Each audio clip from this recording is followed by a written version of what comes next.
Agora, vamos continuar, né? Eu voltei aqui para o meu desenho. Então, voltando para o meu desenho, eu vou escolher outros dois triângulos. Que triângulos são esses? Aí são triângulozinhos um pouquinho menores. Eu vou pegar esse triângulo aqui. Opa, tá meio, tá meio grande esse...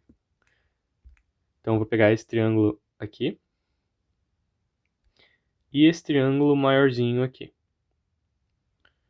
Desses dois triângulos, a gente consegue ver o seguinte, que esse ângulo aqui, ele é igual a esse ângulo aqui, eles são iguais. Por quê? Aí a gente tem uma relação lá da geometria, que quando a gente tem duas retas se cruzando, esses dois ângulos são iguais, e esses outros dois ângulos aqui também são iguais. E aí é isso que a gente tem ali, né? A gente tem duas retas aqui, a gente tem essa reta vermelha se cruzando com a reta preta, então esses dois ângulos vão ser iguais. Então vamos desenhar esses dois triângulos aqui. Então eu desenhei esses dois triângulos aqui, e assim como nos triângulos anteriores, que a gente tinha desenhado aqui em cima, eles são dois triângulos retângulos, que a gente tem esse ângulo igual a esse ângulo, esse é o triângulo maior de cima, né? E o menor embaixo. E aí eles vão ter um ângulo de 90 graus, ou seja, eles são triângulos semelhantes entre si. Então, todas as relações trigonométricas, elas vão valer também. Quais informações a gente tem? Vamos olhar para o triângulo maior.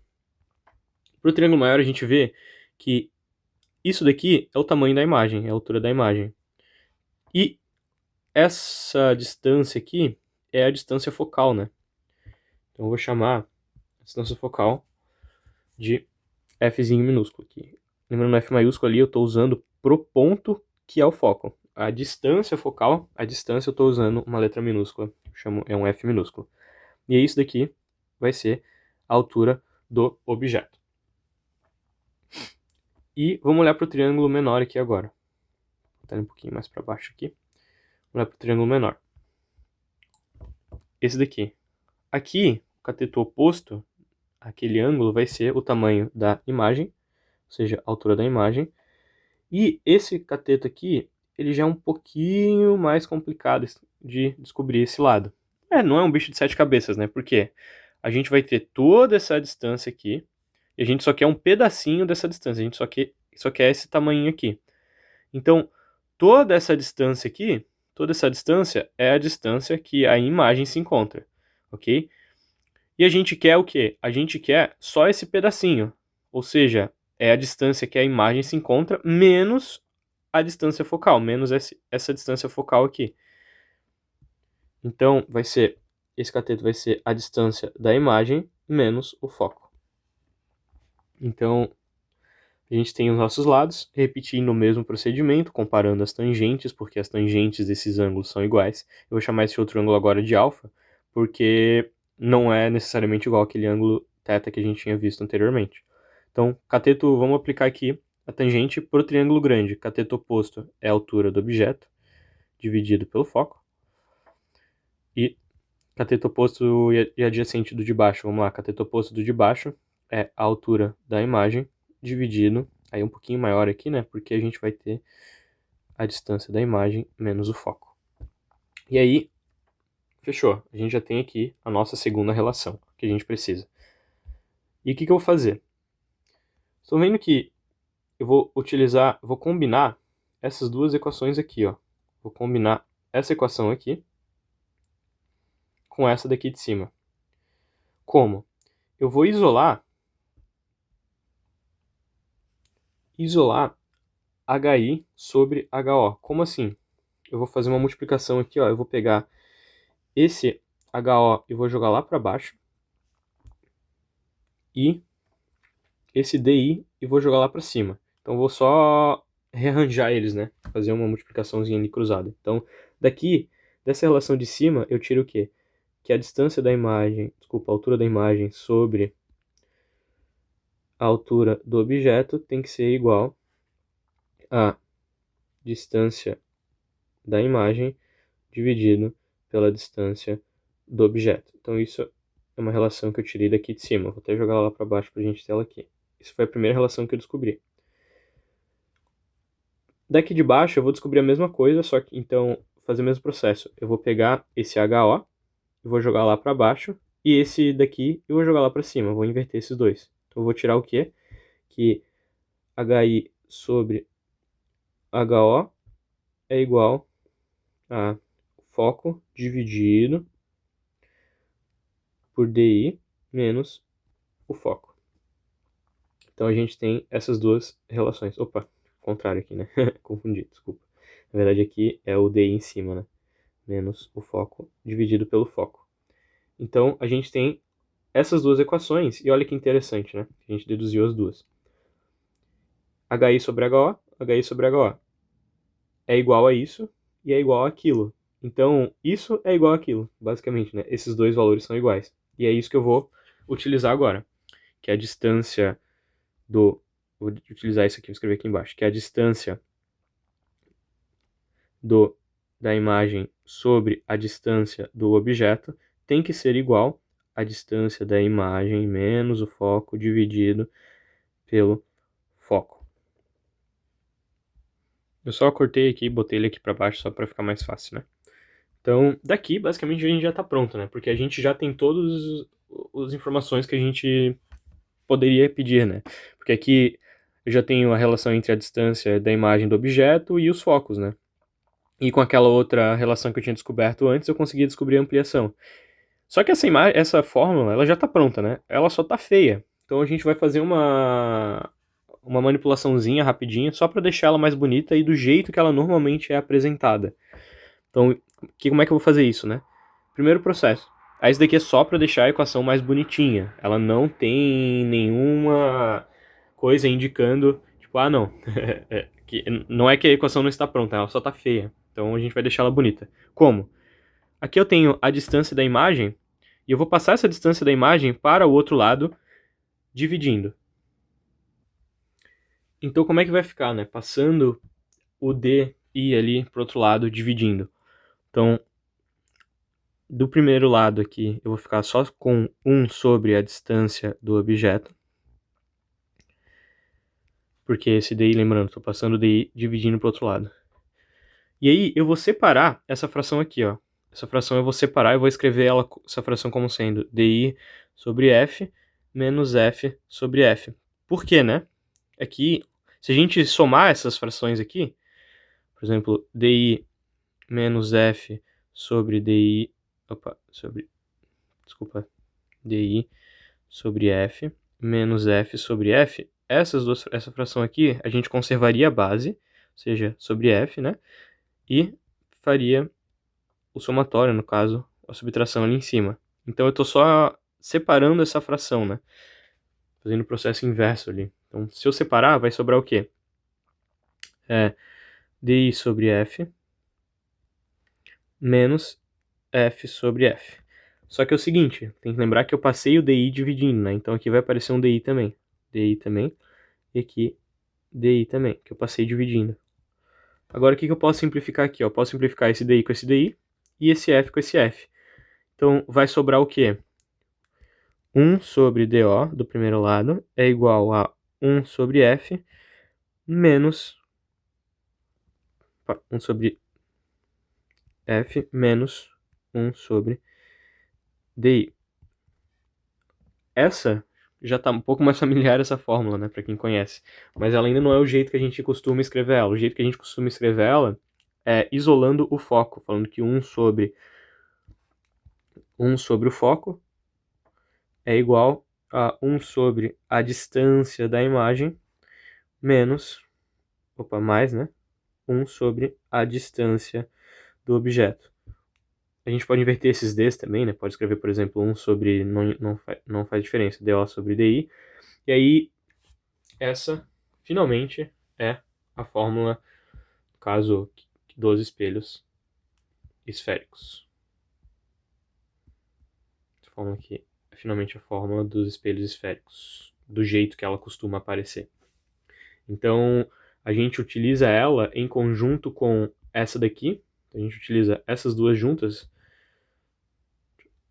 essas duas fórmulas juntas aqui.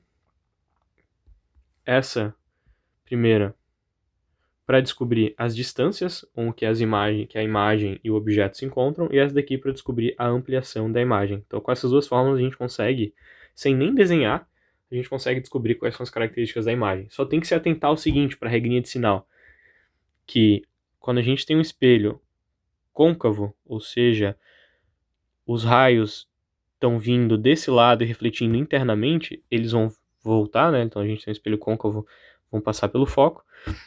A gente tem que a distância focal, ela é o quê?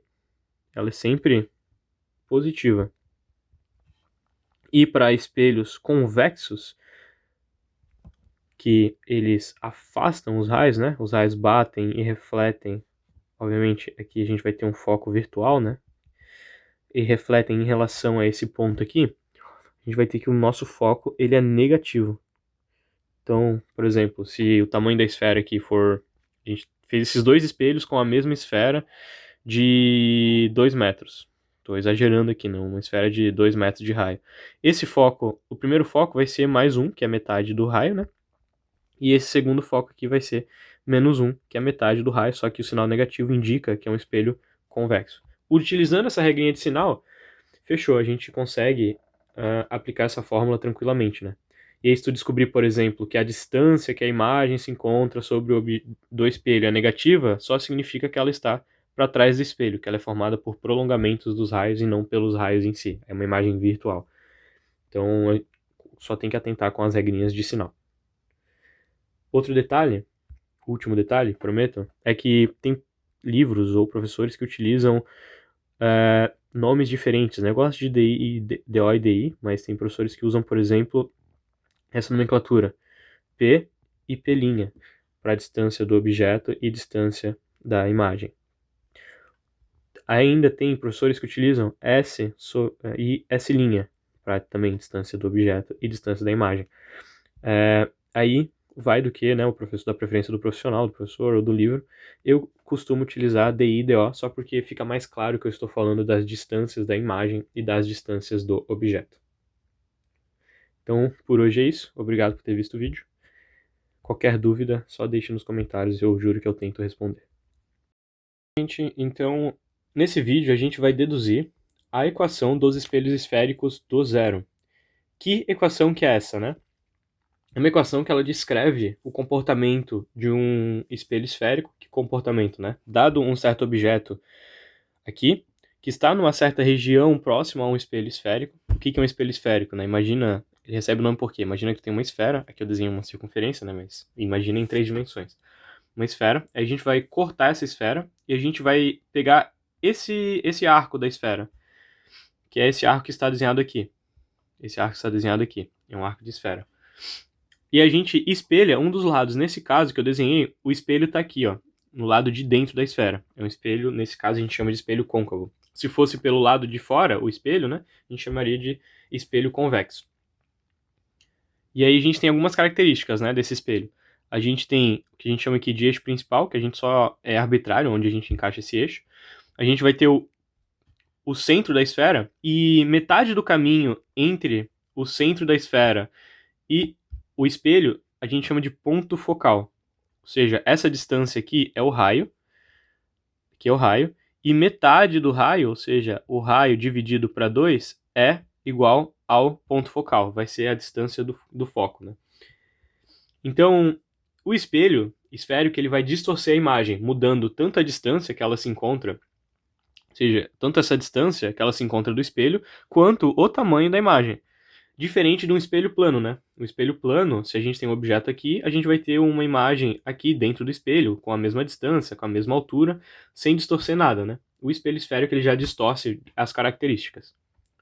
Então, como que tu desenha a imagem dado essas condições, né? A gente sempre tem que escolher pelo menos 2 raios notáveis. Existem vários raios notáveis. Eu gosto de utilizar os seguintes. Como assim vários raios notáveis, né? Primeiro, a gente imagina que tem esse objeto, que é uma setinha, eu desenhei seta porque setas são fáceis de desenhar. E aí, na ponta da seta, esse objeto está emitindo luz para todas as direções. Que é raios de luz saindo para todas as direções. E a gente pode escolher quais raios a gente vai utilizar para desenhar. E a gente sempre escolhe pelo menos 2 raios e vê aonde esses raios vão se cruzar. Só que tem umas certas regrinhas, né?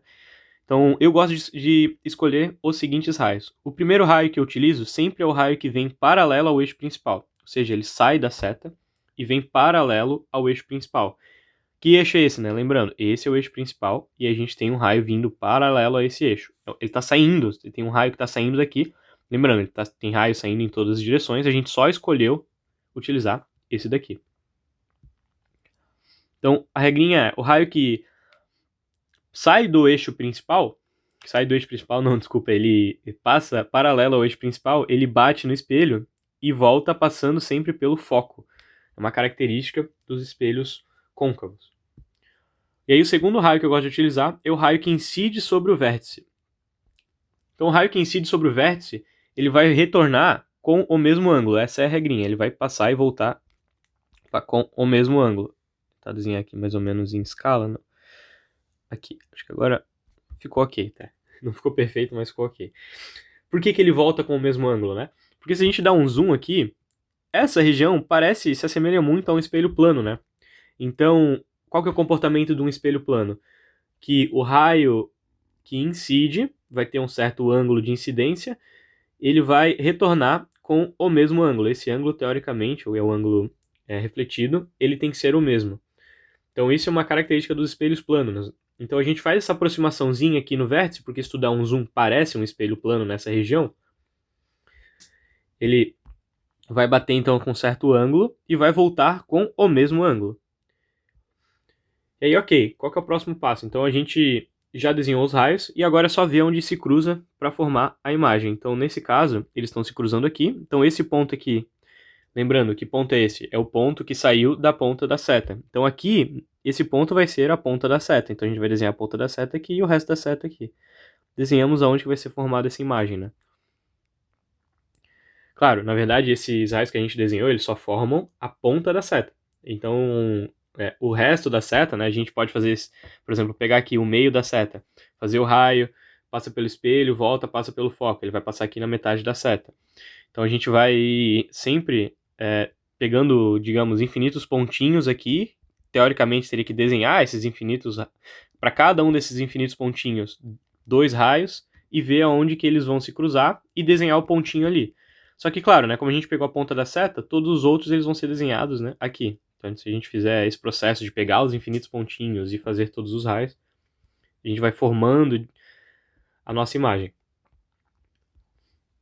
Então, agora a gente já tem todo o nosso setup para conseguir deduzir a fórmula dos espelhos esféricos. Então, qual que é o próximo passo? A gente vai ter que fazer um pouquinho de trigonometria. Eu vou pegar 2 triângulos que estão presentes aqui na imagem. E o primeiro triângulo é esse daqui, desenhei aqui. E o segundo triângulo é esse daqui, formado pela imagem, por esse raio azul, pela distância que a imagem se encontra. Então a gente tem esses 2 triângulos que eu selecionei ali. Esses 2 triângulos eu já tinha desenhado eles aqui, eu desenhei eles aqui para agilizar. Então a gente tem aqui, eu redesenhei o triângulo grande e o triângulo pequeno. Obviamente eles não estão em escala, né? Então, o que a gente sabe sobre esses 2 triângulos que eu desenhei? O ângulo que eu chamei de θ aqui, são esses 2 ângulos aqui, que eles são iguais, então o θ é igual a θ. Por serem triângulos retângulos, que a gente vê pela figura, 90 graus, 90 graus, então consequentemente esses outros ângulos são iguais. Então a gente tem triângulos cujo todos os 3 ângulos são iguais. Ou seja, esses 2 triângulos são semelhantes entre si. O que isso significa? 2 triângulos semelhantes entre si. Significa que no fundo, eles são o mesmo triângulo, porém em escalas diferentes. É como se a gente tivesse feito o seguinte processo, pegado esse triângulo aqui, aumentado, rotacionado, espelhado, e a gente conseguiria encaixar ele aqui, só fazendo esse processo de ampliar esse triângulo, né? Então é isso que são triângulos semelhantes, né? São triângulos que eles teoricamente são o mesmo, só que aumentados na mesma proporção. E por que isso é interessante, né? É interessante porque todas as relações trigonométricas, por exemplo, a tangente de θ para esse triângulo vai ser igual a tangente de θ para esse triângulo. Então a gente vai usar esse fato, né? Que dados são esses que eu escrevi aqui? Esse triângulo aqui, esse triângulo grande, vamos olhar para o desenho. O cateto oposto desse ângulo θ aqui, esse triângulo, ele é a altura do objeto, então o tamanho do objeto. Esse lado aqui, que é o lado aqui de baixo, ou seja, que é essa mesma distância grandona aqui, eu vou chamar de distância do objeto, que é a distância que o objeto se encontra do espelho. E, basicamente, são essas informações que eu tiro do desenho. Ah, professor, dá para calcular essa hipotenusa aqui? Dá. Aplica o teorema de Pitágoras, se tu quiser, tu pode fazer isso. A gente não vai utilizar para facilitar nossas contas. Poderia. E aí o triângulo pequeno. O triângulo pequeno, aí ele é formado pela imagem, ou seja, pela altura da imagem, e pela distância que a imagem se encontra do objeto. Então, fechou. Vamos, então, brincar com as relações trigonométricas. A gente tem cateto oposto e cateto adjacente. A relação trigonométrica que utiliza essas duas informações é a tangente, né? A tangente de um certo ângulo é sempre o cateto oposto, dividido pelo cateto adjacente. Professor, posso usar seno, posso usar cosseno? Pode. O problema é que seno e cosseno utiliza a hipotenusa. E aí a hipotenusa tu teria que aplicar o teorema de Pitágoras, que daí isso daqui ficaria raiz de HO² mais DO². E aí tu quiser isso daqui na conta. Ia ficar uma desgraceira para tu conseguir isolar isso e fazer continha. Então vamos usar a tangente, que vai facilitar a nossa vida. Então, vamos aplicar a tangente para o triângulo maior. Quem que é o cateto oposto do triângulo maior? É a altura do objeto. Cateto oposto do ângulo θ, né? E quem que é o cateto adjacente? É a distância que o objeto se encontra do espelho. Agora, para o triângulo menor, qual que é o cateto oposto? É a altura da imagem. E o cateto adjacente é a distância da imagem. Aqui eu já descobri uma das fórmulas que aparece bastante. Só que ela não está, digamos, no formato que a gente está acostumado, né? Deixa eu deixar em vermelho aqui, acho que vai ser melhor. Que é essa fórmula aqui, ó. Essa fórmula, normalmente ela aparece com essa cara aqui, essa comparação entre as alturas e as distâncias, ela aparece assim, ó. Se eu isolar a altura da imagem aqui, eu vou isolar só esse termo. Para isolar esse termo, eu preciso pegar a distância da imagem e jogar para o outro lado multiplicando. Eu vou ter a seguinte relação, que a minha altura da imagem é igual a distância da imagem dividido pela distância do objeto vezes a altura do objeto. E essa relação aqui, ela aparece com um certo, ela ganha, recebe um nome especial, que é o quê? É a equação da ampliação, né? O que é isso? A gente vê, a partir dela a gente consegue saber a altura, ou seja, o tamanho da imagem, em relação à altura do objeto. Ou seja, a gente vai ter um número aqui multiplicando. Esse número aqui é um coeficiente que indica a ampliação. Quantas vezes maior ou menor a imagem é em relação do objeto ao objeto. Então, se esse número for, por exemplo, 2, essa divisão aqui, o resultado dessa fração for 2, significa o quê? Que a altura da imagem é 2 vezes a altura do objeto, ou seja, ela é 2 vezes maior. Se essa relação aqui for, por exemplo, 1/2, quer dizer que a altura da imagem é metade da altura do objeto. Então a gente tem uma ampliação aqui. Isso daqui é a fórmula da ampliação, né? Ou seja, o quão ampliado fica a imagem. Olhando aqui para o desenho, a gente percebe o seguinte. Essa imagem, ela está invertida. Vocês estão vendo isso? Então, para indicar, aí é uma escolha nossa, para indicar que a imagem está invertida, a gente vai adicionar um sinalzinho de menos nessa equação aqui. Só para indicar que a imagem vai estar invertida. Deixa eu desenhar um sinalzinho de menos aqui. Então a gente desenhou um sinalzinho de menos só para indicar que a imagem está invertida. A gente já deduziu então a primeira equação, que é a equação da ampliação, só aplicando a tangente. Bem tranquilo, não tem muito segredo. Então, vamos seguir nossa vida então. Já ganhamos a equação da ampliação.